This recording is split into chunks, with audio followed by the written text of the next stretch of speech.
হ্যাঁ হ্যাঁ আমি বলছি যখন 14 তারিখ যখন হাসিনা গোটা জাতিকেই রাজাকার বলে অপমানসূচক ভাবে সবাইকে যখন বলল যে রাজাকার, তখন পরবর্তীতে দেখলাম যে বিভিন্ন জায়গা থেকে স্যাটায়ার পোস্ট অলরেডি হচ্ছে, দিনে দেখলাম যে হচ্ছে, তখন আমরাও এটাকে প্রভাবিত করার চেষ্টা করছি, আমরাও আমাদের টাইমলাইন থেকে দিচ্ছি হ্যাঁ রাজাকারেরা দেশে গিয়ে ভোটাধিকারের জন্য লড়াই করে মুক্তিযোদ্ধা হয়ে যাও, এভাবে আমরাও আমাদের জায়গা থেকে স্ট্যাটাস দিয়ে যাচ্ছি।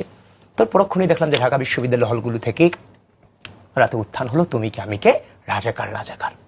যখন এটা উত্থান হলো পরক্ষণেই দেখলাম যে এটাকে আওয়ামী লীগ ভিন্ন খাতে নেওয়ার চেষ্টা করছে।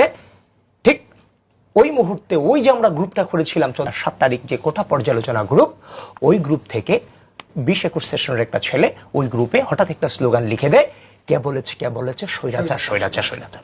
11টা 34 স্ক্রিনশট আছে, এগুলো পত্রিকায় চলে আসছে অলরেডি লেখাগুলো। পত্রিকার লেখা তো আর আমার গদবাদা গল্প হিসেবে উপস্থাপন করবে না, আমার সামনে বই আছে, এই বইও আছে এই লেখাগুলো।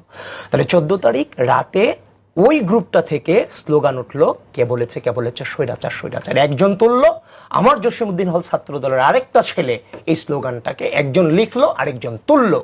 যখন রাজু ভাস্কর যে স্লোগান তুললো তখন সমন্বয়করা বাধা দিয়েছে ছেলেগুলোকে, না এই স্লোগান দেয়া যাবে না। পরবর্তীতে এই সমন্বয়ক বৃন্দ পরবর্তীতে স্লোগান পরিবর্তন করেছে, কে বলেছে সরকার সরকার।